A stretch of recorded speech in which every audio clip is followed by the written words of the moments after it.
അപ്പോൾ നമ്മുടെ പഠനം 3-ാം ദിവസത്തിലേക്ക് എത്തിയിരിക്കുകയാണ്. അപ്പോൾ ഡേ 3-യിൽ നമ്മൾ നോക്കുന്നത് മാപ്പ് എന്ന് പറയുന്ന ഭാഗമാണ്. മാപ്പിലെ ടോപ്പോഗ്രാഫിക്കൽ മാപ്പ് എന്ന് പറയുന്ന ആ ഒരു ഭാഗമാണ് ഡേ 3-യിൽ നമ്മൾ കംപ്ലീറ്റ് ചെയ്യേണ്ടത്. അപ്പോൾ അതുമായി ബന്ധപ്പെട്ടിട്ട് നമുക്കറിയാം, ഈ ജോഗ്രഫിയുമായി ബന്ധപ്പെട്ടിട്ട് ചില ചോദ്യങ്ങൾ, കോണ്ടൂർ രേഖകൾ പോലെയുള്ള മാപ്പുമായി ബന്ധപ്പെട്ട ചോദ്യങ്ങൾ കണ്ടുവരാറുണ്ട്. അപ്പോൾ ആ ഒരു ഭാഗം കൃത്യമായിട്ട് നമ്മൾ പഠിച്ചെടുക്കണം.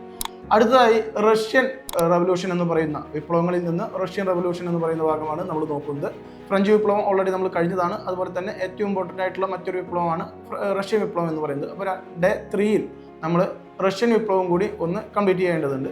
ഇനി അടുത്തതായിട്ട് മലയാളത്തിലെ മാർക്ക് ഉറപ്പിക്കുന്നതിൻ്റെ ഭാഗമായിട്ട് വാക്യശുദ്ധിയാണ് ഡേ 3-യിൽ നമ്മൾ നോക്കുന്നത്.